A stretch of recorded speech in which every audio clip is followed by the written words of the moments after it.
ठीक है, उसमें हम आगे बढ़ रहे हैं ज्योग्राफी में, भारत के भूगोल में। 2 क्वेश्चन यूपीएससी बना सकती है कभी भी, मैंने कहा था आपसे सीक्वेंस पूछती है, क्रम पूछती है। तो पहला है, प्रायद्वीपीय नदियों का उत्तर से दक्षिण की ओर सही क्रम क्या है। खाली ऐसे याद करने से नहीं होगा, जब आप लिख रहे होंगे या नोट्स बना रहे होंगे तो एक के नीचे एक को लिखें। क्या करें, कभी भी ऐसे में याद नहीं होता है, ऐसे में याद होगा। कैसे, हॉरिजॉन्टल में याद नहीं होगा, वर्टिकल में याद होगा। जब आप याद करने के लिए अपना नोट्स बना रहे हैं तो पहले तो मैप में देखें, तो महानदी दिखेगी आपको, गोदावरी दिखेगी, उसके नीचे कृष्णा दिखेगी, पेन्नार दिखेगी, कावेरी दिखेगी, वैगई दिखेगी।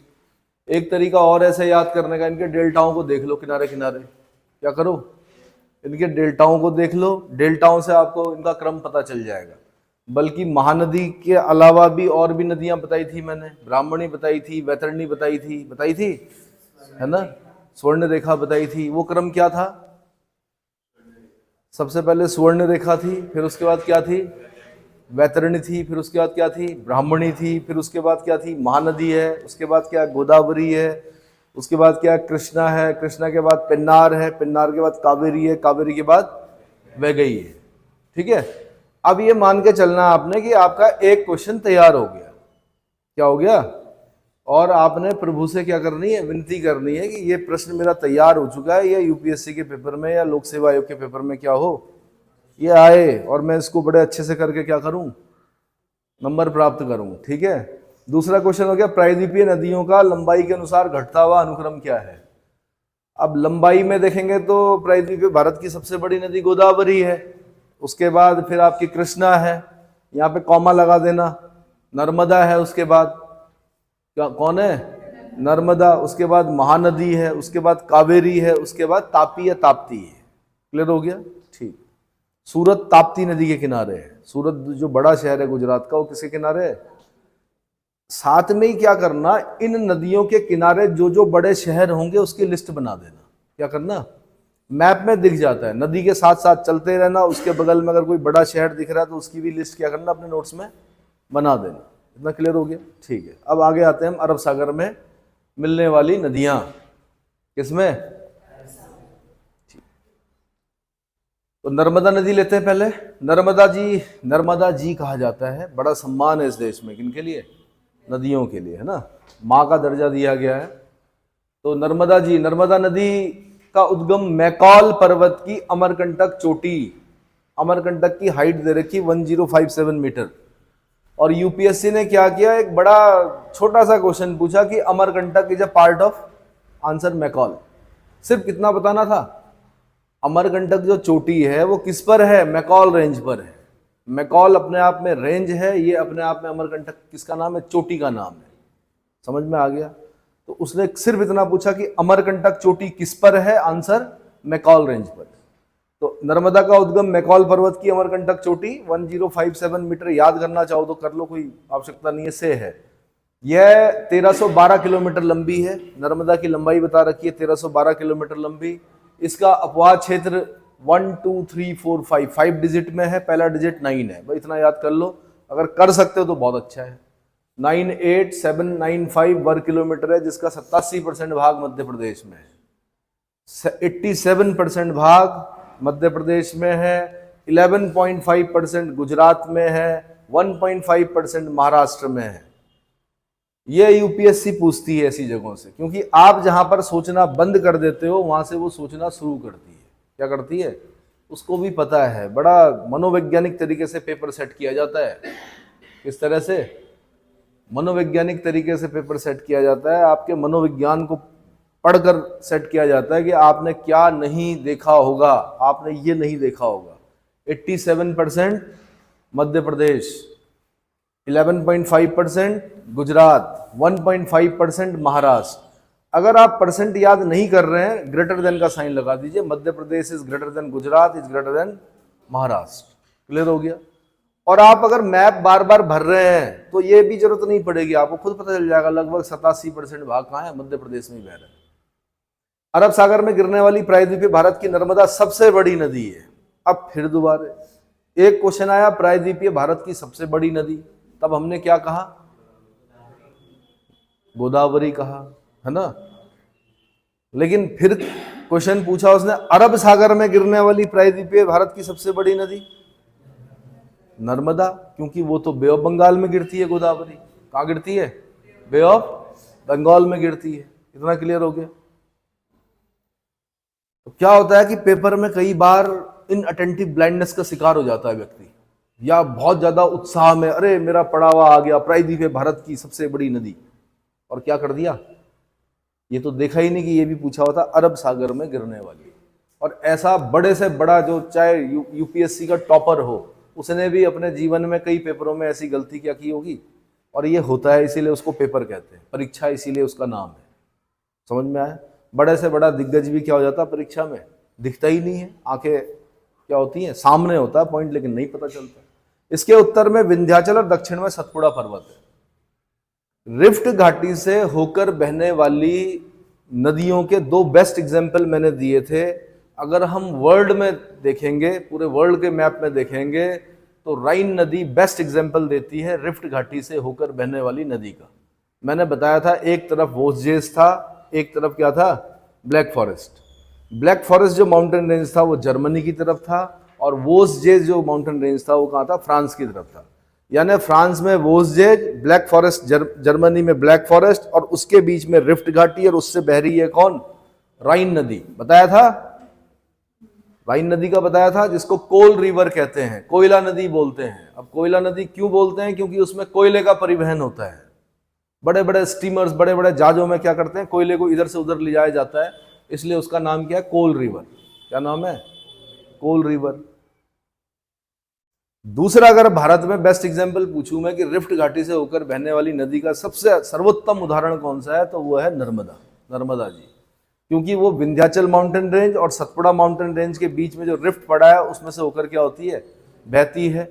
अब नर्मदा की कुछ खास विशेषताएं, 3-4 विशेषताएं हर समय आपको याद होनी चाहिए। एक, रिफ्ट घाटी से होकर बहती है।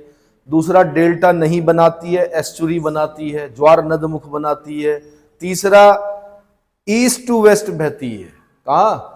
पूरब से पश्चिम की ओर बहती है। ये 3 पॉइंट तो हर समय याद रखना आप, ठीक।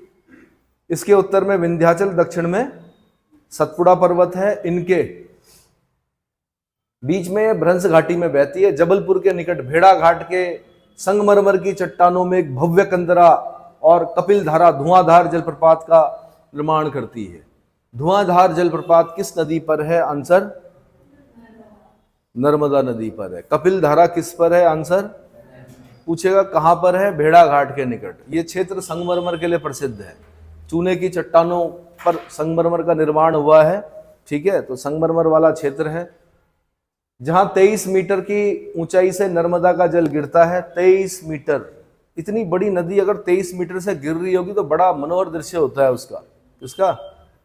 वैसे तो मैंने कहा कि हमने और बहुत बड़े जलप्रपात पढ़े हैं, उनका मुकाबला तो नहीं कर सकती नर्मदा, ठीक है। जैसे हमने पढ़ा था कहाँ, नॉर्थ अमेरिका में 5 ग्रेट लेक्स पढ़ी थी हमने, सुपीरियर, मिशिगन, हुरॉन, ईरी और ओंटारियो। मैंने आपको बताया था ईरी और ओंटारियो के बीच में नायग्रा जलप्रपात है, बहुत सुंदर है, ठीक है। ऐसे ही मैंने बताया था आपको अफ्रीका में जम्बेजी नदी पर एक फॉल बताया था मैंने, जो विक्टोरिया जलप्रपात बताया था।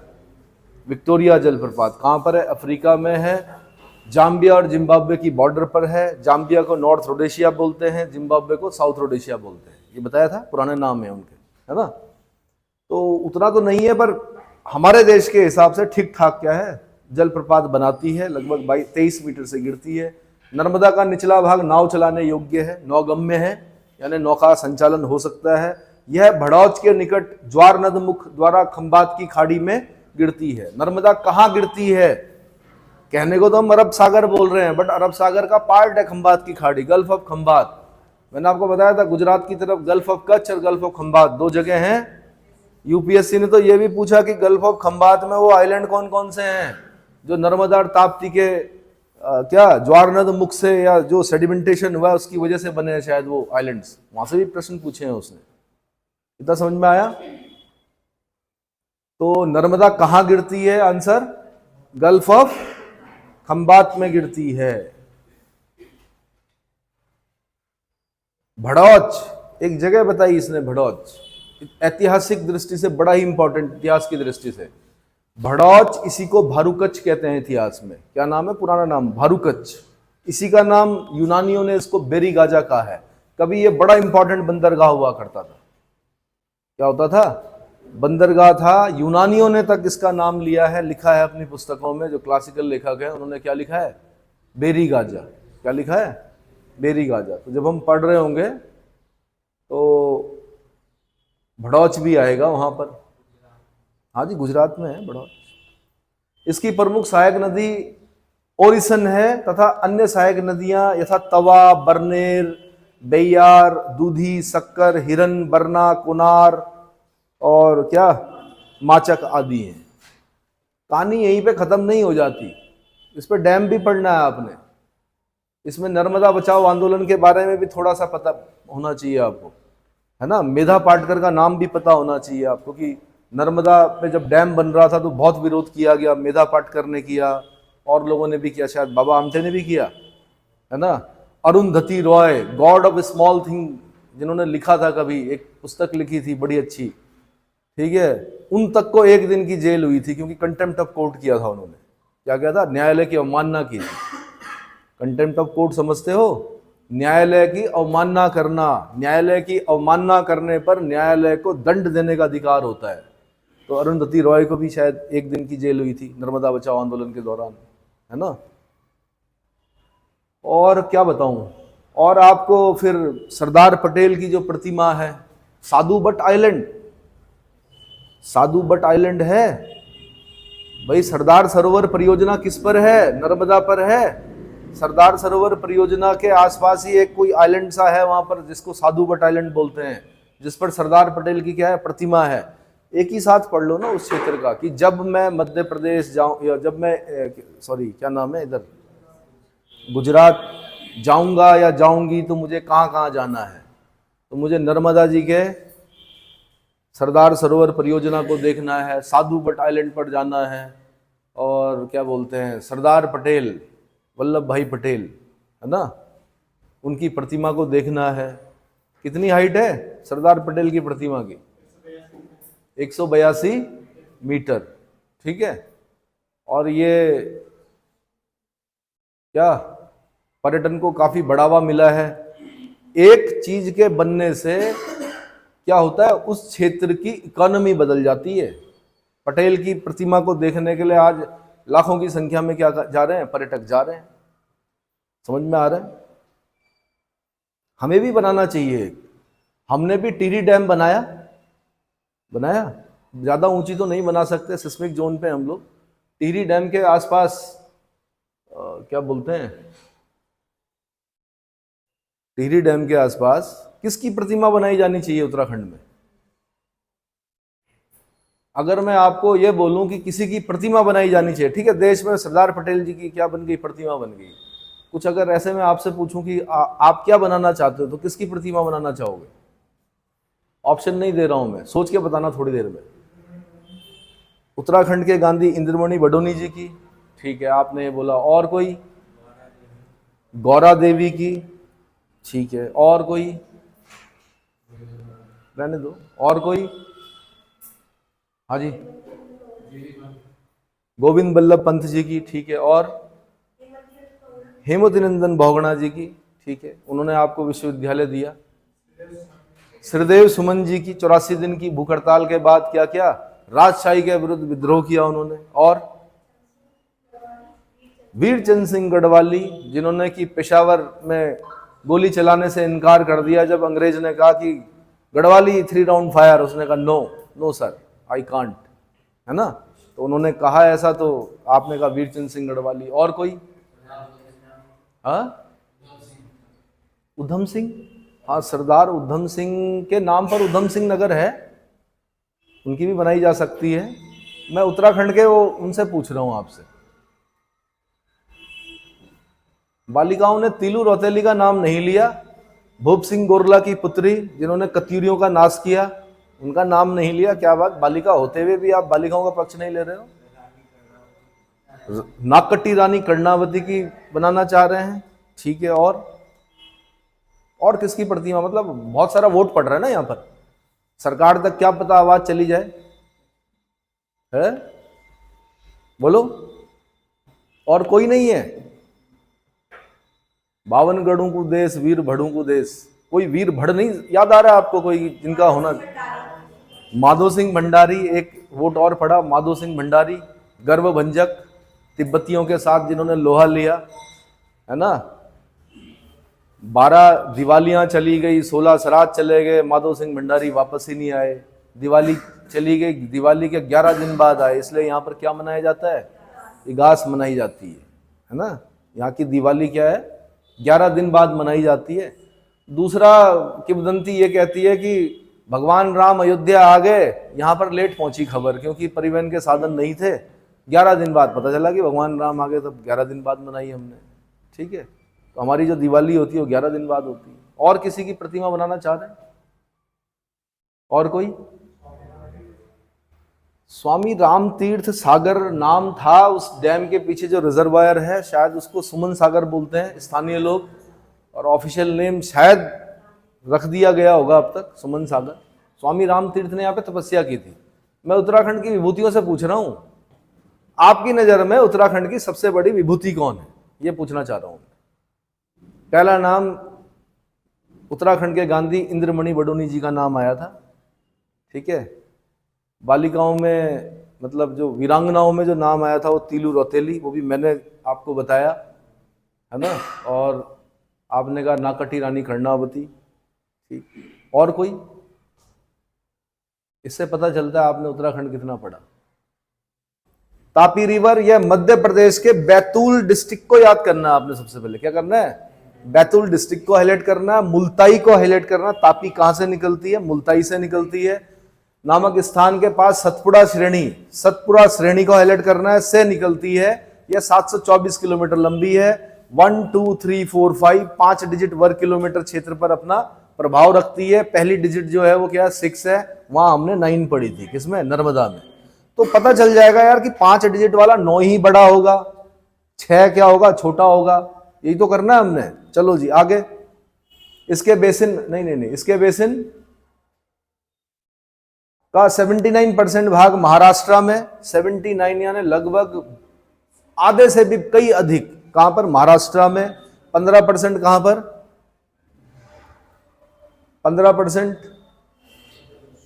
मध्य प्रदेश में, 6% गुजरात में। तीनों याद करना है। ग्रेटर देन का साइन लगाइए, और जो जहां पर बहुत ज्यादा है वहां पर सुपर ग्रेटर लगा दीजिए, 2 बार लगा दीजिए कि बहुत ज्यादा जो पार्ट है वो कहां पर है? महाराष्ट्र में। ठीक है, ये आपने ध्यान रखना है। यह सतपुड़ा तथा अजंता पर्वतों के बीच भ्रंश घाटी से प्रवाहित होती है। दूसरा जो छोटा एग्जाम्पल है भ्रंश घाटी से होकर बहने वाली नदी का, वो तापी है। वो कौन सा है? तापी है। ये भी भ्रंश घाटी से होकर बहती है। जैसे हमने वहां पर पढ़ा था विंध्याचल और सतपुड़ा के बीच में, ठीक है, तो ऐसे ये सतपुड़ा और अजंता रेंज के बीच में से होकर बहती है। सतपुड़ा और अजंता के बीच में भी फॉल्ट पड़ा, भ्रंश को क्या बोलते हैं? रिफ्ट पड़ा हुआ है, उस रिफ्ट घाटी से होकर बहती। इतना क्लियर हो गया। एक बार बहुत पहले यूपीएससी ने सिर्फ इतना क्वेश्चन पूछा, सतपुड़ा के दक्षिण के समानांतर कौन सी नदी बहती है? उसका आंसर भी क्या था? तापी था। उसका आंसर भी क्या था? उकाई परियोजना है इस पर, मैंने बताया था। उकाई रिजर्वायर किस पर है? तापी नदी पर है। दूसरा मैंने बताया था सूरत, जो ज्यादा बार पूछा गया प्रश्न है, सूरत किसके किनारे? आंसर तापी के किनारे है।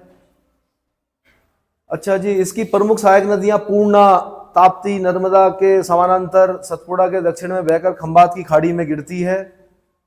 इसकी जो सहायक नदी है वो पूर्णा है। फिर यहाँ पे फुल स्टॉप होना चाहिए। ताप्ती नर्मदा के समानांतर सतपुड़ा के दक्षिण में बहकर खंभात की गल्फ ऑफ खंभात में गिरती है। इसके मुहाने पर सूरत नगर स्थित है। काकरापारा तथा उकाई परियोजना द्वारा इसके जल को उपयोग किया जाता है। मैंने आपको कभी परमाणु विद्युत गृह बताए होंगे। देश के जो परमाणु विद्युत गृह थे पुराने वाले जो हैं वो बता देता हूं मैं। उत्तर प्रदेश में नरौरा परमाणु विद्युत गृह नियर बुलंदशहर, बुलंदशहर के नजदीक क्या पड़ता है? नरौरा परमाणु विद्युत गृह बताया था मैंने। राजस्थान में रावत भाटा बताया था मैंने, बताया था। महाराणा प्रताप के नाम से भी है वो, रावत भाटा भी बोलते हैं उसको। तीसरा मैंने बताया था काकरापारा गुजरात में। कैगा मैंने बताया था कर्नाटक में, बताया था। कुडानकुलम और कलपक्कम मैंने तमिलनाडु में बताए थे। और जो नए निर्माणाधीन परमाणु विद्युत गृह थे वो कौन कौन से थे? नए निर्माणाधीन परमाणु विद्युत गृह जो जिन पर काम चल रहा है अभी, जर्मनी जैसे देश परमाणु विद्युत गृहों को बंद कर रहे हैं और हम क्या कर रहे हैं, उसको स्टार्ट कर रहे हैं। बहुत अच्छा तरीका है विद्युत उत्पादन का, क्योंकि जब हम डैम बनाते हैं तो पूरी इकोलॉजी क्या होती है, इम्बैलेंस होती है। एक सभ्यता क्या हो जाती है, नष्ट हो जाती है। टिहरी डैम के पीछे आपको पता है टिहरी शहर था, वो सभ्यता क्या हो चुकी, समाप्त हो चुकी। तो जब हम परमाणु विद्युत गृह बनाते हैं तो वहां पर सभ्यताएं पर फर्क नहीं पड़ता है। बहुत बड़ा जो क्षेत्र होता है वन का वो डूब जाता है रिजर्वायर के नीचे, वो नहीं डूबेगा, मतलब इकोलॉजी को नुकसान नहीं पहुंचता है। इसका सिर्फ एक दिक्कत होती है, अगर लीकेज हो गया तो चार्नोबिल जैसी दुर्घटनाएं हो सकती है, जो कहां पर हुई थी, उस समय रूस हुआ करता था मेरे ख्याल से। तो चार्नोबिल जो दुर्घटना है वो सबसे बड़ी दुर्घटनाओं में से एक है। एक जापान में हुई थी जब सुनामी आई थी, कौन सी, फुकुशिमा जो पावर प्लांट था, उस पर भी क्या होने लग गया था, लीकेज होने की पूरी संभावनाएं थी। पर क्योंकि टेक्नोलॉजी के मामले में जापान बहुत आगे, उसने क्या कर दिया, बचा लिया किसको, फुकुशिमा पावर प्लांट को। तो ठीक है, उसका विरोध होता है हमारे देश में, जो ये पावर प्लांट बन रहे हैं। कौन कौन से नए निर्माणाधीन बताएंगे? कैगा तो कर्नाटक बता दिया मैंने, शायद उसको और क्या कर रहे हैं, उसको और बड़ा कर रहे हैं। मैंने आपको बताया था कि दो तरह के इन्वेस्टमेंट होते हैं, एक ब्राउन फील्ड इन्वेस्टमेंट होता है, एक ग्रीन फील्ड इन्वेस्टमेंट होता है। ब्राउन फील्ड इन्वेस्टमेंट का मतलब होता है कि अगर पहले से ही कोई परियोजना है उसको और बड़ा कर रहे हैं हम, माना पहले से चल रही है उसको और बड़ा करना है, तो वहां पर जो इन्वेस्ट किया जाएगा उसको बोलते हैं ब्राउन फील्ड इन्वेस्टमेंट। क्या बोला जाता है? एक होता है ग्रीन फील्ड इन्वेस्टमेंट, कि शुरू से नए तरीके से जमीन खरीद कर अब वहां पर क्या करना, नया setup banana, that is green field investment. बताया था, चाहे वो एयरपोर्ट बनाना हो, जैसे जॉली ग्रांट एयरपोर्ट को अगर हम बड़ा बनाएंगे तो उसको बोलेंगे ब्राउन फील्ड इन्वेस्टमेंट हो रहा है यहाँ पर। लेकिन अगर हम कोई नई जगह पर, माना हम है कहीं यहाँ जगह, आईडीपीएल में बोल देते हैं, वैसे आईडीपीएल में नहीं बनेगा, या उत्तराखंड में ऊपर कहीं बोल देते हैं, कहीं पर हिमालयी जो क्षेत्र है, बड़े बड़े मैदान है, वहां पर अगर हम कोई एयरपोर्ट बनाते हैं तो उसको हम बोलेंगे क्या, ग्रीन फील्ड इन्वेस्टमेंट। ठीक है, चलो जी आगे। अरे भाई मेरी बातें समझ में आती हैं कि नहीं आती हैं? आएंगी धीरे धीरे। वो खत्म हो गया ताप्ती, साबरमती के संत तूने कर दिया कमाल, दे दी हमें आजादी बिना खड़क बिना ढाल। 371 किलोमीटर लंबी है। नई जनरेशन भले ही गांधी जी के बारे में कुछ भी बोलती हो, but no country other than India and no religion other than Hinduism could have produced Gandhi. Albert Einstein ने भी कहा था कि आने वाली नस्लें शायद ये विश्वास करेंगे कि इस धरती पर ऐसा हार्ड मान से बना हुआ एक व्यक्ति क्या करता था, चलता था। किसके बारे में कहा? गांधी जी के बारे में कहा। और अल्बर्ट आइंस्टाइन का आईक्यू आपके आईक्यू से कई 100 गुना क्या था, ज्यादा था। अगर वो ऐसा बोल रहा है तो उसके पीछे कुछ कारण रहे होंगे। बाकी नई जनरेशन में मैंने कहा क्या, गांधी जी के प्रति कुछ मैंने सुना है कि मतलब अच्छा नहीं सुना है, कि वो बोलते हैं कि भगत सिंह की फांसी क्या कर दी, रुकवा सकते थे, गांधी इरविन पैक्ट हो रहा था। ठीक है, व्यक्ति हैं, मनुष्य हैं, कहीं ना कहीं पर गलती होती है ना। तो एक गलती से पूरे उनके जितना भी उन्होंने किया है देश के लिए उसको आंका नहीं जा सकता, है ना। गलत नहीं बोल सकते एक गलती के कारण। साबरमती 371 किलोमीटर लंबी है, राजस्थान के उदयपुर जिले में अरावली पर्वत पर स्थित जयसमुद्र झील, जयसमंद होना चाहिए मेरे ख्याल से, है राजसमंद, जयसमंद, जयसमंद है कि जयसमुद्र है? अब हो सकता है राजस्थान में जयसमंद बोलते हैं। जयसमुद्र झील से निकलकर गुजरात में प्रवाहित होती हुई खंबात की खाड़ी में गिरती है। कहां गिरती है? खंबात की खाड़ी में गिरती है। अहमदाबाद इस नदी के तट पर स्थित है, सबसे बड़ा नगर है। यह तीसरी बड़ी पश्चिम में प्रवाहित होने वाली नदी है। अहमदाबाद के बगल में गांधीनगर है, मैंने बताया। अहमदाबाद में साबरमती आश्रम की स्थापना की थी महात्मा गांधी ने। द ग्रेट प्रवासी किसे कहा जाता है? महात्मा गांधी को। दादा अब्दुल्ला एंड कंपनी की तरफ से केस लड़ने गए थे साउथ अफ्रीका में 1 साल के लिए, लेकिन वहीं के क्या हो गए, वहीं के निवासी हो गए। तो बहुत सालों तक उन्होंने वहीं पर क्या किया, संघर्ष किया, गोरों की हुकूमत के खिलाफ क्या किया उन्होंने, अपने सत्याग्रह चलाया वहां पर। ठीक है, टॉल्स्टॉय से बड़े प्रभावित थे, लियो टॉल्स्टॉय। क्या लिखा है लियो टॉल्स्टॉय ने? लियो टॉल्स्टॉय से गांधी जी बहुत प्रभावित थे। टॉल्स्टॉय की किताब का नाम बताइए। War and Peace, War and Peace, हाँ, लियो टॉल्स्टॉय। ठीक है, टॉल्स्टॉय बॉडी का निर्माण कराया, उन्हें जुलू युद्ध पदक, बोर युद्ध पदक मिले वहां पर। क्या मिले? जुलू युद्ध पदक और बोवर युद्ध पदक मिले। और बहुत सारी चीजें बता सकता हूं कि साउथ अफ्रीका में क्या क्या किया। क्या क्वेश्चन बने? ये भी क्वेश्चन बना कि उन्हें ट्रेन से कहां पर धकेला गया था। उनको कहा गया था ना, कुली बैरिस्टर तुम फर्स्ट क्लास के डब्बे में कैसे बैठे हो? फर्स्ट क्लास और सेकंड क्लास में नहीं बैठ सकते थे काले लोग, गोरे ही बैठ सकते थे। ठीक है, इवन कई जगह पर ऐसा लिखा होता था कि उस जमाने में जब हम लोग क्या थे, गुलाम थे, उसमें लिखा होता dogs and Indians are not allowed. Even ऐसा बताया जाता कि मसूरी की जो मॉल रोड है वहां पर भी लिखा हुआ था हम लोग नहीं घूम सकते थे मॉल रोड पर, सिर्फ फॉरनर्स जो अंग्रेज थे वो घूम सकते थे उस जमाने में जब हम क्या थे, गुलाम थे। ऐसे ही उन्हें भी धकेला गया। कहां से? तो कभी कभी कुछ चीजें अच्छे के लिए होती हैं।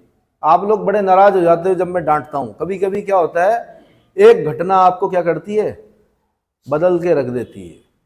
गांधी जी का दूसरा जन्म कहां पर हुआ? जब उन्हें ट्रेन से धकेला गया। गांधी क्या राजभक्त थे? हाँ थे। राजद्रोही क्यों हो गए? एक घटना शायद वो वाली है जहां पर उनको ट्रेन से धकेला गया, उनकी समझ में आ गया हम कितने भी पढ़ लिख जाएं, हमारी क्या नहीं करनी, इन्होंने कोई रिस्पेक्ट नहीं है। और दूसरी घटना जहां पर वो राजद्रोही बनते हुए दिखाई देते हैं, वो कहां पर दिखते हैं? जब जलियांवाला बाग हत्याकांड होता है। क्या होता है?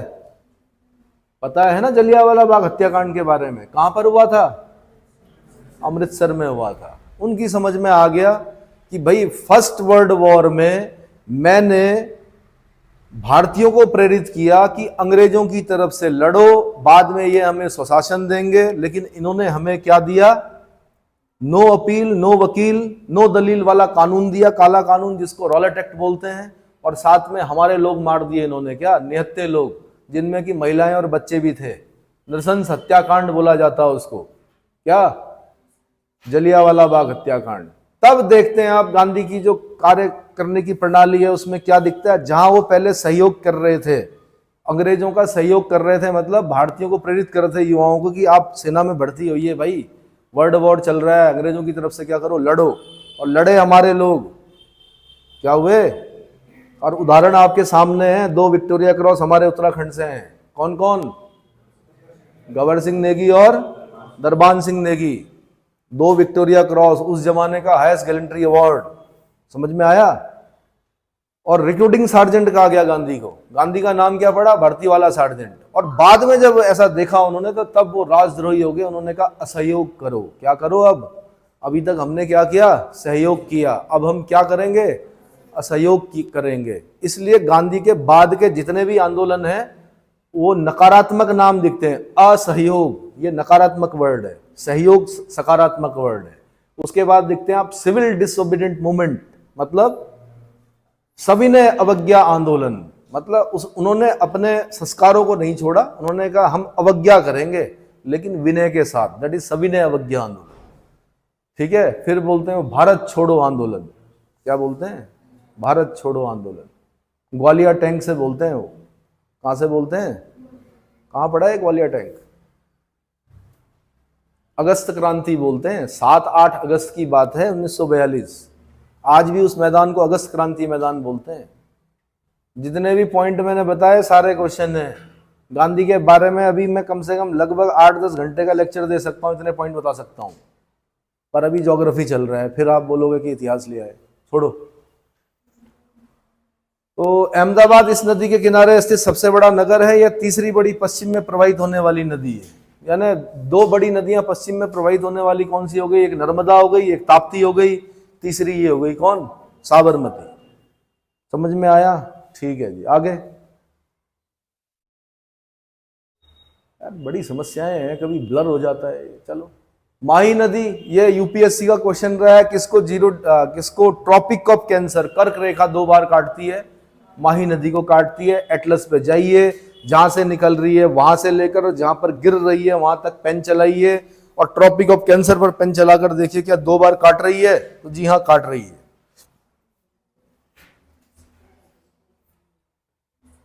हाँ, तो मैंने आपको ये थोड़ा ऊपर बताना भूल गया मैं, अहमदाबाद में है साबरमती आश्रम, और उसका पुराना नाम क्या था? सत्याग्रह आश्रम। ये भी क्वेश्चन बना हुआ। ठीक है। और वो जो ग्रेट प्रवासी थे महात्मा गांधी, वो 9 जनवरी 1915 को भारत आए थे। कब आए थे? इसलिए प्रवासी भारतीय दिवस या तो आपका 7 से 9 मनाया जाता है या 9 से 11 मनाया जाता है। 9 तारीख याद रखनी है आपने। ग्रेट प्रवासी किन्हें कहा जाता है? महात्मा गांधी को। इतना क्लियर हो गया? अब आ जाइए माही पे। तो इसका उद्गम मध्य प्रदेश के धार जिले। अरे वाह, धार नाम आ जाता है जब जब मुझे राजा भोज की याद आती है। और जब जब राजा भोज की याद आती है तो मुझे बार बार क्या श्लोक बताएंगे आप? मिल जाएगा। एक राजा भोज हुए हमारे देश में, ठीक है। कहाँ राजा भोज, कहाँ गंगूतेली सुना है? ठीक है। राजा भोज की मृत्यु पर कहा गया कि अद्य धारा निराधारा निरालंबा सरस्वती, यानी अब सरस्वती क्या हो गई है? मतलब जो संरक्षण मिल रहा था विद्वानों को, राजा मर गया तो सारे विद्वान बेरोजगार हो गए। ठीक है। ये क्वेश्चन बना कि अद्य धारा निराधारा निरालंबा सरस्वती किसकी मृत्यु पर कहा गया? आंसर राजा भोज की मृत्यु पर कहा गया। ठीक है। और राजा भोज बड़े विद्वान राजा थे, बहुत सारी पुस्तकें लिखी थी उन्होंने, वहां से क्वेश्चन बने हैं। नेट पे सर्च मारिए उनकी पुस्तकें कौन कौन सी हैं। और एक कहानी जो मैं बार बार सुनाता हूं, आपको ये बताने का प्रयास करता हूं कि इस देश में कितने विद्वान लोग थे। ठीक है। कि मुंज चाचा था, मुंज को किसी ने बताया कि आपका भतीजा चक्रवर्ती सम्राट बनेगा। मुंज को लगा मुझको मार के बनेगा। उसने आदेश दिया अपने सैनिकों को, हत्या कर दो। किसकी? भोज की। भोज को हत्या करने के लिए ले गए जंगल में। सैनिकों ने पूछा अंतिम कोई इच्छा? उसने कहा हाँ, मैं एक लेटर लिखना चाहता हूँ। क्या करना चाहता हूँ? एक लेटर लिखना चाहता हूँ अपने चाचा जी के लिए। और उन्होंने एक लेटर लिखा। मिला? श्लोक मिला? है? नेट नहीं चल रहा है। चलो, तो क्या कहा था उन्होंने? उन्होंने यही कहा था कि जिन मानधाता ने एक रात में पृथ्वी जीती वो भी नहीं रहे। मानधाता को बताया जाता है एक रात में पृथ्वी जीती थी, वो भी नहीं रहे। ठीक है। जिस रावण के 10 सिर थे वो भी नहीं रहा। ठीक है। जिन राम ने क्या किया, सेतु बांधा लंका जाने के लिए, वो भी नहीं रहे, है ना। और क्या कहा कि धर्मराज युधिष्ठिर नहीं रहे। बहुत सारे एग्जाम्पल दिए उसने कि ये भी नहीं रहे, वो भी नहीं रहे। लास्ट में कहता हे चाचा मुंज आप रहोगे तो अलग बात है। और 5 साल का बच्चा लिख रहा है जिसकी हत्या होने वाली है, उससे उसकी अंतिम इच्छा पूछी जा रही है, वो लिख रहा है क्या? मानधाता च महीपते कृतकुलंकार भूतागता सेतुर एन महोदता महोदधो विरचिता क्वासो दशा शांतका। ठीक है। इस तरह से श्लोक लिखा हुआ। संस्कृत पर मेरा भी बहुत अच्छा कमांड नहीं है, जितना बड़ों ने सिखाया उतना थोड़ा बहुत सीख रखा है। तो इसको याद कर लेना, कहीं पर काम आएगा आपको। जब आपको ऐसा लगे कि कोई व्यक्ति आप पर बहुत क्या हो रहा है, डोमिनेंट हो रहा है, उसको बता देना कि ये भी नहीं रहे, वो भी नहीं रहे, आप रहोगे तो अलग बात है। बॉस जब आप पे डोमिनेंट हो जाए तो उनको बता देना कि इतना उड़ने की जरूरत नहीं है, कोई नहीं रहा इस धरती पर, आप भी नहीं रहोगे, इसलिए थोड़ा क्या जमीन पर आ जाओ, है ना। तो वहां पर ये श्लोक बोलने के लिए बड़ा अच्छा होता है। मानधाता च महीपते कृतकुलंकार भूतौगता सेतुर येन महोदधो विरचिता क्वासो दशा शांतका अन्य चापी युधिष्ठिर प्रवृत्तयो याता दिवम भूपते। वो भी कहाँ हुए? मतलब भूमि में चले गए। नैके नापी समम गता वासुमती मुंज त्वया यास्यति। मुंज तुम रहोगे तो अलग बात है इस धरती पर। ठीक है। तो उसके बाद फिर बताया जाता है कि चाचा ने पूछा भाई क्या कहा था उसने, लास्ट में पढ़ा, फिर रोया। फिर उसने कहा भाई अगर जिंदा हो जाता मेरा कौन भतीजा तो कितना अच्छा होता। फिर सैनिकों ने कहा अगर आप हमारे प्राणों की वो देते हैं, अगर क्या प्राण ना ले तो हम कुछ बताना चाहते हैं। फिर बताया कि भाई छोड़ दिया हमने उस बच्चे को, मारा नहीं, है ना। तब जाके राजा बनता है कौन? राजा भोज। और यहीं पर भोज सर भी है धार में। और क्या है यार, इसको लगा के रखो, इसको मतलब स्टार में लगा के रखो। ये बार बार बताऊंगा मैं इसके बारे में आप, इससे ये पता चलेगा अगर कोई ज़्यादा ज़मीन से उठे तो बार बार ये श्लोक बोल के उसको ज़मीन पर लाया जाएगा। ठीक है। तो इसका उद्गम मध्य प्रदेश, माही नदी मध्य प्रदेश के धार जिले में विंध्याचल पर्वत के पश्चिमी भाग में मेहद झील, इसको हाईलाइट करना आपने, मेहद झील। कितनी बढ़िया किताब है, सब कुछ क्या कर रखा उसने, हाईलाइट कर रखा है। मेहद झील से होता है यह नदी 585 किलोमीटर की दूरी तय करने के बाद खंबात की खाड़ी में जाकर गिरती है। कहाँ गिरती है? खंबात की खाड़ी में जाकर गिरती है। इसका अपवाह क्षेत्र कितना है, डिजिट याद कीजिए, 1 2 3 4 5, और क्या ये 3 है, वर्ग किलोमीटर है, जो मध्य प्रदेश, राजस्थान, गुजरात राज्यों में फैला हुआ है। सोम और जाखम इसकी मुख्य सहायक नदी है। मैं ये नहीं बोल रहा हूं कि ऑथेंटिक बुक्स मत पढ़िए, ऑथेंटिक बुक्स पढ़ना है, उसके बगैर काम भी नहीं चलता है, लेकिन एक बेस बनाने के लिए एक बेसिक बुक्स जो कि आपको पूरी क्या होनी चाहिए, कंठाग्र होनी चाहिए। और आप ये भी पाओगे कि इसी किताब से निकल गया आपका क्या, पीसीएस, प्री भी निकल गया, मेंस में भी काफी हद तक आपको इससे सहायता मिलेगी। जब उत्तराखंड बना था तो प्रारंभिक जो पीसीएस की परीक्षाएं हुई उसमें बच्चों की जो, जब से ये किताब आई थी तो शुरू के जो बच्चे निकले इसी किताब को पढ़कर प्री मेंस इंटरव्यू सब निकाल गए, अधिकारी बन गए वो। ठीक है, बहुत हैवी मटेरियल पढ़कर भी नहीं होता है, कई बार छोटी पुस्तकें भी क्या कर जाती हैं, आपको पेपर क्रैक करवा देती हैं। समझ में आया? जरूरी नहीं है कि बहुत बड़े जिम में जाएंगे तब ओलंपिक लेंगे आप, छोटे छोटे अखाड़ों से भी क्या होते हैं, ओलंपिक के गोल्ड मेडल आते हैं। कहां से आते हैं? ओलंपिक के गोल्ड मेडल छोटे छोटे अखाड़ों से ही आते हैं इस देश में, बड़े बड़े जिम से नहीं आते हैं। समझ में आ रहा है? हाँ, तो जिन्हें बड़े बड़े जिम में जाना है वो वहां जाएं, जिन्हें क्या करना है, ओलंपिक के गोल्ड मेडल लाने हैं, वो अखाड़ों में आए। गुरु होने चाहिए बस अच्छे। लूनी नदी, लूणी होता है मेरे ख्याल से, लूण मतलब नमक होता है, तो वहां से इसका नाम लूणी नदी। राजस्थान में अजमेर, इसको हाईलाइट कीजिए अजमेर को, ख्वाजा मोइनुद्दीन चिश्ती, गरीब नवाज की दरगाह, 2.5 दिन का झोपड़ा, 2.5 दिन का झोपड़ा किसने बनाया था? कुतुबुद्दीन ऐबक ने। अजमेर लूणी नदी के किनारे के दक्षिण पश्चिम में अरावली श्रेणी के नाग पर्वत से निकलकर 320 किलोमीटर प्रवाहित होने के बाद लूणी नदी कच्छ, रन ऑफ कच्छ के दलदल में विलुप्त हो जाती है। कौन सी नदी सागर में नहीं गिरती है? Answer Luni, run of Kutch में जाकर समा जाती है। ठीक है, सरस्वती, जवाई, ये कहीं मैंने क्वेश्चन देखा है जवाई वाला। देखो आप लोगों ने तो कसम खा रखी उत्तराखंड के लोगों ने कि अदर स्टेट का भरना ही नहीं है ना। अब हम लोगों ने तो दिए हैं भाई, हम तो उत्तर प्रदेश में थे, हमारा जो पैटर्नल स्टेट है वो क्या है, उत्तर प्रदेश है। उत्तराखंड तो बाद में बना, उसमें हम लोगों ने भी संघर्ष किया उत्तराखंड बनाने के लिए। जिन्हें आप उत्तराखंड का गांधी बोलते हैं, स्वर्गीय इंद्रमणि बडोनी जी को, तो उनके साथ भी बैठे हम कैलाश गेट में, है ना। उन लोगों को तो हमने साक्षात देखा हुआ है। ठीक है, अब जब हम उत्तर प्रदेश में थे भाई तो हम अदर स्टेट में भी जाते थे, तो राजस्थान के पेपर भी दिए, तो वहां पर कहीं शायद मैंने ये क्वेश्चन देखा था, ये वाला। सूखड़ी, लीलड़ी, मीठड़ी नदियां लूनी की सहायक नदियां हैं। बल्कि एक क्वेश्चन उत्तराखंड, बाद में जब उत्तराखंड बन गया तब भी हम लोग गए थे 2001 के आसपास, वहां पे एक क्वेश्चन इसलिए सही हो गया मेरा क्योंकि उत्तराखंड में भी वही है, तगड़ी कहाँ पहनी जाती है। उत्तराखंड में भी कमर पे पहनी जाती है, राजस्थान में भी कमर पे पहनी जाती है। एक क्वेश्चन उत्तराखंड की वजह से क्या हो गया था, सही हो गया था कि तगड़ी कहाँ पहनी जाती है, आंसर कमर में पहनी जाती है। हाँ जी, क्या होता है, गांव की तरफ जाइए, दादी नानी से पूछिए, साल भर में एक बार गांव जरूर जाएं भाई। सुरसुती, जवाई, सुखड़ी, लीलड़ी, मीठड़ी नदियां लूनी की सहायक नदियां। इसमें सुरसुती का उद्भव पुष्कर झील है। पुष्कर झील सुना है आपने? ब्रह्मा जी का मंदिर है, एकमात्र मंदिर है ब्रह्मा जी का एकमात्र मंदिर कहाँ है? पुष्कर, राजस्थान में है। ठीक है, गग्गर नदी, गग्गर हाकड़ा, यह हिमालय पर्वत की शिवालिक पहाड़ियों में शिमला के पास से निकलकर, शिमला प्रोनाउंसिएशन क्या होता है हिमाचल में? शिमला, हम बोलते हैं शिमला, क्या बोलते हैं? शिमला के पास से निकलती है। इसकी कुल लंबाई 465 किलोमीटर है। यह अंबाला, पटियाला व हिसार जिलों से बहती हुई राजस्थान के श्रीगंगानगर जिले में प्रविष्ट होती है तथा अंततः हनुमानगढ़ के समीप भटनेर के मरुस्थल में विलीन हो जाती है।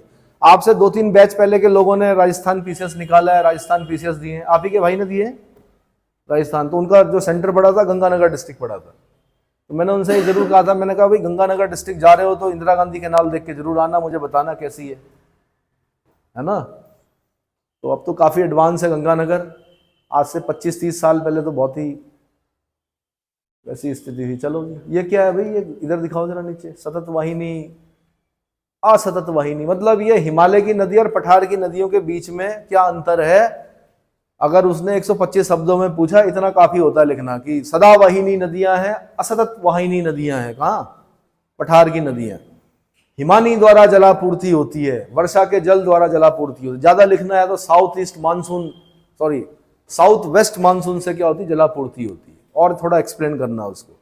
और जो कावेरी है उसको साउथ वेस्ट मानसून और नॉर्थ ईस्ट मानसून दोनों से क्या होती है? जलापूर्ति होती है। तीव्र ढाल है, मध्यम ढाल है, गहरी घाटियां हैं, उथली घाटियां हैं, पतली घाटी है, चौड़ी घाटी है, पूर्ववर्ती नदियां हैं, अध्यारोपित नदियां हैं, मुलायम बालू का पत्थर का अपरदन है, कठोर आग्नेय और चट्टानों का अपरदन हुआ है। ये अंतर लिखना है, बस मिल गया। 125 कितने में? 125 शब्द या 50 शब्द कितने? 4 नंबर। 20 शब्द 2 नंबर, 50 शब्द 4 नंबर, 125 शब्द 8 नंबर, 250 शब्द 16 नंबर पीसीएस में उत्तराखंड के। ठीक है, चलो जी आगे बढ़ो। सह्याद्री के पश्चिम की नदियां, सह्याद्री बोलते हैं वेस्टर्न घाट को, हिमाद्री बोलते हैं किसको? अरे हिमाद्री भाई, ऐसा थोड़े कि सह्याद्री की बहन हिमाद्री। हिमाद्री ग्रेटर हिमालय को बोला जाता है। आपको एक दिन कविता भी सुनाई थी मैंने, हिमाद्री तुंग श्रृंग से प्रबुद्ध शुद्ध भारती, समुज्ज्वला प्रभुज्वला स्वतंत्रता पुकारसी, अमर्त्य वीर पुत्र हो दृढ़ प्रतिज्ञा सोच लो, अरण्य सैन्य सिंधु से बड़े चलो बड़े चलो। किसकी है? उस दिन भी पूछा था मैंने, साथ में मैंने बताया था तितली, कंकाल। अच्छा नहीं, ढूंढो फिर दोबारा। हाँ ठीक है, जयशंकर प्रसाद। पर एक बार फिर चेक करो, क्या हिमाद्री तुंग श्रृंग से प्रबुद्ध शुद्ध भारती जयशंकर प्रसाद की ही है कविता? और तितली और कंकाल किनकी रचनाएं हैं? उन्हीं की रचनाएं हैं। किनकी? जयशंकर प्रसाद जी की है। जी लगाए, ठीक है। कवि थे भाई, बहुत बड़े। सह्याद्री के पश्चिम के नदी, सह्याद्री बोलते हैं वेस्टर्न घाट को। किसको बोलते हैं? वेस्टर्न घाट को। पश्चिम घाट अपने पश्चिम की ओर तेज ढाल रखने वाला पर्वत है। भाई जब ईस्टर्न घाट और वेस्टर्न घाट हम पढ़ रहे थे तो हम ये भी पढ़ रहे थे तेज ढाल है वेस्टर्न घाट का, जो पश्चिमी ढाल है वो तेज है, बहुत स्टीप है। आपने कई वीडियोस देखे होंगे, बैठे हुआ परिवार, तब तक क्या हुआ कि झरने में बैठा हुआ था, तब तक ऊपर से ऐसी बाढ़ आई कि पूरे के पूरे लोग क्या हो गए? बह गए। वहां ऐसे ही होता है। अगर आप वेस्टर्न घाट के इस तरफ बैठे हो, मानसून आया, ऊपर की तरफ टकराया, ऊपर इतनी वर्षा की उसने, वो जो पतला सा झरना था वो एकदम से नदी कब बन जाएगा पता ही नहीं चलता। अधिकतर दुर्घटनाएं जो होती हैं वहां पर क्या होती हैं? इसीलिए बरसात में, उत्तराखंड में भी समझा रहा हूं आपको, किसी भी झरने, किसी भी नदी के अगल बगल ना जाएं। ठीक है, नदी के अगल बगल तो एक बार के लिए लाइफ जैकेट पहन के चलो बैठ गए आप, तो हो सकता है कि 72 घंटे तक तैरते रहो, लेकिन झरने में नहीं बचोगे। इसलिए बरसात में क्या है, महात्मा बुद्ध भी 4 महीने क्या थे, घर में बैठते थे। आप लोग भी घर में बैठ के अध्ययन करें। क्या करें? कहीं जाने की जरूरत नहीं है। कहीं जाकर वो क्या बोलते हैं, आप क्या खींचते हैं, सेल्फी और ब्लॉग ये बनाने की आवश्यकता नहीं है बरसात में। चलो जी आगे। हिमाचल का हाल पता है ना, कितना बुरा हाल हुआ इस बार, बहुत बुरा हुआ। हमारा ही भाई है। यह पर्वत दक्षिण पश्चिम मानसूनी हवाओं को रोककर वर्षा करते हैं। ठीक है, साउथ वेस्ट मानसून को रोककर वर्षा करते। तटीय मैदान काफी संकरे हैं। मैंने आपको बताया भी था कि भारत के इस तरफ वाले मैदान संकरे हैं, उस तरफ वाले मैदान क्या है, चौड़े हैं। उसका कारण भी बताया था मैंने, बड़ी बड़ी नदियां हैं, उन्होंने डेल्टाओं का निर्माण किया है। जहां जहां पर डेल्टाओं के निर्माण होंगे वहां वहां पर मैदान क्या हो जाएंगे, चौड़े हो जाएंगे। जैसे गोदावरी का डेल्टा, कृष्णा का डेल्टा, दोनों क्या हो चुके हैं, मिल चुके हैं, बताया था। तो वहां पे मैदान काफी चौड़ा है। और बल्कि उन दोनों डेल्टाओं के मिलने के बीच में एक लेक भी बनी हुई, कोलेरू लेक बताया था मैंने आपको, बताया था, कोलेरू लेक बताया था। किन 2 नदियों के डेल्टाओं के बीच है? आंसर, गोदावरी और कृष्णा के डेल्टा के बीच में। ठीक है, इस धरातलीय व जलवायवीय विशेषताओं के कारण नदियां छोटी और तीव्रगामी हैं। इलेक्ट्रिसिटी जनरेट की जा सकती है लेकिन एक मौसम विशेष में। और इलेक्ट्रिसिटी के लिए जो प्लांट लगाए जाते हैं वो ये सोच के नहीं लगाए जाते कि 3 महीने 4 महीने क्या मिले, हमें इलेक्ट्रिसिटी मिले, उसके बाद क्या होगा। तो 4 महीने तो भयानक प्रवाह है किनका, नदियों का। और 4 महीने बाद क्या, धीरे धीरे धीरे धीरे खत्म हो जाता है। गर्मियों तक आते आते क्या पता भी नहीं चलेगा आपको, यहां से झरना बहता है, पत्थर पुत्थर दिखेंगे आपको। चलो, यहाँ की प्रमुख नदियां इस प्रकार हैं। गुजरात में सतरंजी, भादर, गोवा में मांडवी, ये जो गोवा की राजधानी है पणजी, मांडवी नदी के तट पर है। गोवा की जीवन रेखा बोलते हैं। जुआरी उत्तराखंड में पूछा जा चुका है क्वेश्चन। जुआरी नदी कहाँ बहती है? आंसर गोवा में। और राचौल, कौन सी? राचौल गोवा में। कर्नाटक में कौन सी है? काली नदी है। ये जगह जगह है भाई काली नदी, एक हमारी भी है ना। भारत और नेपाल के बीच में काली ऑब्लिक शारदा सीमा बनाती है काली नदी। गंगावेली, बेड़ती, सारावती। सारावती को इसलिए हाईलाइट कर रखा उसने क्योंकि इसमें जोग फॉल है, महात्मा गांधी जलप्रपात है, गोरसप्पा जलप्रपात है, 4 झरने हैं, राजा रानी रॉकेट रोलर है। ठीक है। तादरी, नेत्रवती। केरल में कौन सी? भरत पूजा। पेरियार, ये बड़ी इंपॉर्टेंट रिवर है पेरियार। पेरियार लेक भी है, नदी भी है, वाइल्ड लाइफ सेंचुरी भी है, नेशनल पार्क भी है, हाथियों के लिए प्रसिद्ध है। पंबा, नदियां प्रवाहित होती हैं। पेरियार इस राज्य की सबसे बड़ी नदी है। पेरियार इस राज्य की सबसे बड़ी नदी, किस राज्य की? केरल की। जो पीने का जल उपलब्ध कराने के कारण राज्य की जीवनदायिनी नदी की संज्ञा से विभूषित की जाती है। पंबा उत्तरी केरल में प्रवाहित होती हुई वेम्बनाड लेक में समाहित हो जाती है। पंबा नदी कहां गिरती है? वेम्बनाड लेक में गिरती है।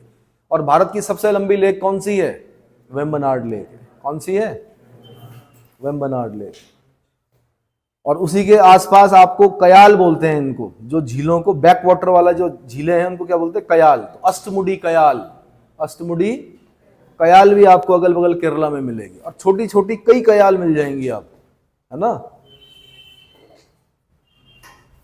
तो आपको अगर कभी घूमने जाना हो, आप पर्वतीय क्षेत्र के लोग हो, आप पहले तो उत्तराखंड का भ्रमण करो, फिर बोलेंगे कहां से करो, बेरोजगार है, पैसे ही नहीं है ना। तो थोड़ा बहुत करो भाई, ट्यूशन व्यूशन पढ़ाओ, पैसा इकट्ठा करो और साल भर में एक बार घूमने जाओ। कहाँ जाना है आपने घूमने? आपने जाना है महासागर देखने।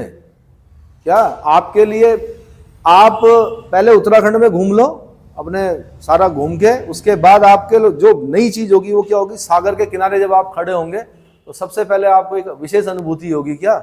महासागर दिखेगा। ठीक है, केरला चले जाओ। ठीक है, आप कहाँ चले जाओ? गुजरात जाओ, गुजरात घूमने के लिए बहुत अच्छा है। राजस्थान जाओ, राजस्थान के बराबर कहाँ जगह है? क्यों बालिके, है ना। उन किलों को देखो, देखो कि हमारी सीमाओं की रक्षा कैसे की थी वहां के लोगों ने, राजपूताना ने हमारी रक्षा कैसे की थी ये देखना, और रक्षा के लिए क्या क्या बनाया उन्होंने ये भी देख के आना। तो आपके अंदर उनके प्रति क्या जगेगा? सम्मान का भाव जगेगा। वामपंथी इतिहासकारों ने हमारे जो वीर लोग थे उनके बारे में ज्यादा नहीं लिखा है, लेकिन जब आप पहली बार देखोगे, किला देखोगे, समझ जाओगे आप। क्योंकि 100 वर्ग गज जमीन लेना कितना कठिन है, 100 गज जमीन लेना इतना कठिन है, मकान बनाना उतना कठिन है। और उन्होंने पूरे पहाड़ों के ऊपर क्या कर रखे? किले बना रखे। वामपंथी इतिहासकारों की वजह से हमने भी यूपीएससी में यही पढ़ा कि शिवाजी के बारे में कुछ वैसा लिखा हुआ था कि सूरत को 2 बार लूटा, ये लूटा, तो मन में थोड़ा सा उनके प्रति क्या हो गया था। और मैं जब महाराष्ट्र गया और एक किला देखा मैंने, हथगढ़ का किला। कौन सा? छोटा सा किला है हथगढ़ का। उसी से समझ गया मैं कि शिवाजी कौन थे, और उनके प्रति क्या हो गया? सम्मान का भाव अपने आप ही आ गया। ऐसे पता नहीं कितने किले थे उनके, 240 किले थे, कितने थे। और महाराष्ट्र के लोग तो बोलते हैं कि 365 किले थे। कभी वो इस किले में रहते थे, कभी वो उस किले में रहते थे। ठीक है, और अंदर ही अंदर क्या थी? रास्ते थे। आज वो कुंजापुरी में, कल वो नीलकंठ में। कहाँ से गए भाई? नीचे आते हुए तो दिखे नहीं, तो अंदर ही अंदर सुरंगों से कहाँ पहुंच गए। लेकिन वामपंथी इतिहासकारों ने ऐसा कुछ नहीं लिखा हुआ है, उन्होंने बल्कि उन्हें सिर्फ एक जागीरदार बताया है। क्या बताया है? तो जब आप उनका किला देखेंगे, जब आप देखेंगे, जब मैं गया तो उस किले के ऊपर कुछ लोग आ रखे थे और वो ड्यूटी दे रहे थे। मैंने कहा आप लोग कौन है? उन्होंने कहा हम सरकारी कर्मचारी हैं वैसे, लेकिन हमारे पूर्वज किलेदार थे कि यहाँ दरवाजे पे ड्यूटी देते थे, इसलिए आज भी हम शाम को क्या करते हैं? यहाँ पर आते हैं। यानी महाराष्ट्र के लोगों का इतना सम्मान, मतलब इतना सम्मान करते हैं शिवाजी का। क्या करते हैं? इतना सम्मान करते हैं वो लोग। आज भी जाते हैं, और ये पीढ़ी दर पीढ़ी जाते रहेंगे। इसी को सम्मान कहा जाता है, इसी को कमाई कही जाती है। समझ में आया? तो जाओ, देखो। इतिहास सिर्फ किताबों में पढ़ने से नहीं होगा। उन मंदिरों को देखो, देवगढ़ के दशावतार मंदिर को देखो, आदि गुरु शंकराचार्य के मठों को देखो। 4 मठों की टारगेट रखो ना कि हमने बद्रीनाथ कर लिया, ज्योतिर्मठ कर लिया, अब हमने इस बार पुरी जाना है उड़ीसा में, अगली बार हमने कहाँ जाना है? अगली बार हम वेस्ट में जाएंगे, द्वारका जाएंगे, हम शारदा पीठ में जाएंगे। अब हम कहाँ जाएंगे? अब हम श्रृंगेरी जाएंगे। उसके बाद अब हम कहाँ जाएंगे? हमने सुना है भाई राजराज फर्स्ट ने तंजौर में वृद्धेश्वर मंदिर का निर्माण करा रखा है। इस बार हम 13 मंजिला वृद्धेश्वर टेम्पल देख के आएंगे। इस बार हम मदुरई में मीनाक्षी टेम्पल देख के आएंगे। ठीक है। और जब उड़ीसा को कवर करें तो अधिक से अधिक कोशिश करें कवर करने की। चिल्का लेक भी देखेंगे, अनंत वर्मन चोड़गंग द्वारा बनाया गया पुरी का जगन्नाथ मंदिर भी देख के आएंगे, और नरसिंह देव द्वारा निर्मित कोणार्क टेम्पल जिसको ब्लैक पैगोडा कहते हैं वो भी देख के आएंगे हम। और साथ में हम शंकराचार्य आदि गुरु शंकराचार्य द्वारा स्थापित कौन सा? पुरी का गोवर्धन पीठ भी देख के आएंगे। कवर करते हुए आओ, और हो सके तो मुख्यमंत्री जी से भी मिलके आओ। बहुत लंबा कार्यकाल हो गया है उनका। कौन? पटनायक जी, है ना? पूछो उनसे आपकी सफलता का राज, आप दिलों पर राज कैसे करते हो जनता के, पूछ के आओ। चलो फिर कहाँ है जी? भरत पूजा केरल की दूसरी सबसे बड़ी नदी है। भरत पूजा कहाँ बहती है? केरल में बहती है। दूसरी सबसे बड़ी नदी 209 किलोमीटर लंबी है, जिसका अपवाह क्षेत्र 4 डिजिट में है। यह पश्चिमी घाट के अन्नामलई पर्वत से निकलकर पलक्कड़, त्रिशूर और मलप्पुरम जिलों में प्रवाहित होती हुई अरब सागर में गिरती है। अरब सागर में गिरती है। मैं जब बहुत पहले 1991 की बात है, दिल्ली गया। दिल्ली में मैं बसंत विहार की तरफ जा रहा था, तो बीच में अन्नामलई एक थोड़ी छोटी सी पहाड़ी थी, वहां पे एक मंदिर था, वहां का नाम कुछ मलाई मंदिर बोल रहे थे। मैंने पूछा, देखा मैंने तो जो उसका आर्किटेक्चर था वो साउथ इंडियन टाइप था। मेरी समझ में नहीं आया मलाई का मंदिर, क्योंकि हमारे लिए मलाई तो दूध की मलाई।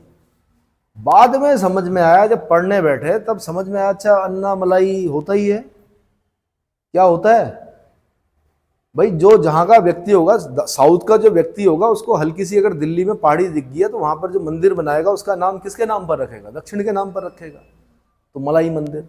तब समझ में आया बहुत समय बाद। कुछ उत्तर कई समय बाद मिलते हैं और कुछ उत्तर कभी नहीं मिलते हैं। जीवन समाप्त हो जाता है ना? वैसे तो बोला जाता है कि at the age of 7 you know all the questions and at the age of 70 you know all the answers. पर कई बार 100 साल का हो जाता आदमी, तब भी उत्तर नहीं मिलते कुछ। जैसे भगवान है या नहीं, इसका उत्तर कभी नहीं मिलेगा आपको। ठीक है। 90% लोग यही बोलेंगे है। ठीक है। उसमें से हो सकता है 8% लोग बोलेंगे नहीं है, और 2% लोग बोलेंगे कहा नहीं जा सकता। क्या बोलेंगे? कहा नहीं जा सकता। शादवाद, सप्तभंगीवाद, अनेकांतवाद। जैन धर्म में एक शादवाद बोलते हैं, जिनकी संख्या 7 है। वो शादवाद क्या है कि वो 7 आंसर है। पहला आंसर है, दूसरा आंसर है नहीं है, तीसरा आंसर है और नहीं है, चौथा आंसर है पर कहा नहीं जा सकता, दूसरा अगला है नहीं है, कहा नहीं जा सकता, है और नहीं है, कहा नहीं जा सकता। इस तरह से जितने मैक्सिमम आंसर हो सकते हैं वो शादवाद है। क्या है? शादवाद को सप्तभंगीवाद और अनेकांतवाद भी कहा जाता है। क्या कहा जाता है? एक क्वेश्चन और तैयार करा दिया मैंने। मैं बीच बीच में ना छौका मारता हूँ। किसका? हिस्ट्री का। किसमें? ज्योग्राफी में। तो याद करते रहो, एक बार में नहीं होगा, वीडियो सुनते रहना बार बार। ठीक है। आगे कहां पहुंचे भाई हम? पलक्कड़, त्रिशूर और मलप्पुरम जिलों में प्रवाहित होती हुई अरब सागर में गिरती है। इसे पुन्नानी की भी संज्ञा दी जाती है। किसको? भरत पूजा को।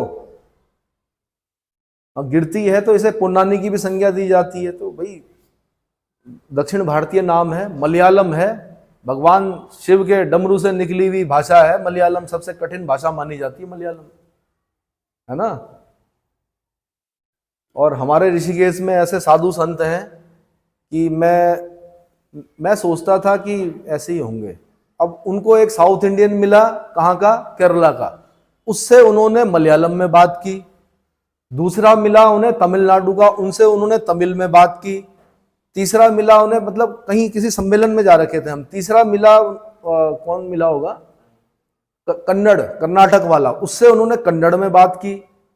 चौथा मिला अंग्रेज टाइप का, उससे वो गजब की इंग्लिश में बात की। पांचवा मिला उन्हें एक पुजारी, उससे उन्होंने संस्कृत में बात की। मेरे से वो हिंदी में बतिया रहे थे। किसमें? अरे मैं तो क्या बोलते हैं धन्य हो गया। मैंने पूछा आप, मैं सोचा ऐसे ही होंगे साधु। उन्होंने कहा भाई मैं वो था कभी, वैसे तो बताना नहीं चाहता हूँ, मैं अब संन्यास ले चुका हूँ, पर मैं चीफ सेक्रेटरी था कभी। कहाँ था?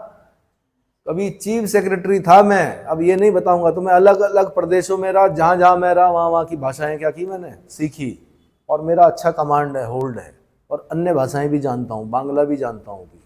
तो मैंने कहा यार यहाँ का तो इंग्लिश ही नहीं हो पा रही, आप इतनी भाषाएं आपने कमांड कर ली, आप तो बात कर रहे हो पूरी पूरी। तो उन्होंने कहा कुछ नहीं है, सब मस्तिष्क का खेल है, जैसे आप सोचोगे वैसा। If you think you can, you can. If you think you can not, you are right. बड़ा अच्छा बोला था उन्होंने कि अगर आप सोचते हो कि आप कर सकते हो तो आप कर सकते हो, और अगर आप सोचते हो कि आप नहीं कर सकते तो आप बिल्कुल सही होगी। समझ में आया? ठीक है जी, आगे बढ़ते हैं। अन्नामलई हो गया। भरत पूजा का एक नाम क्या है? पुन्नानी भी है।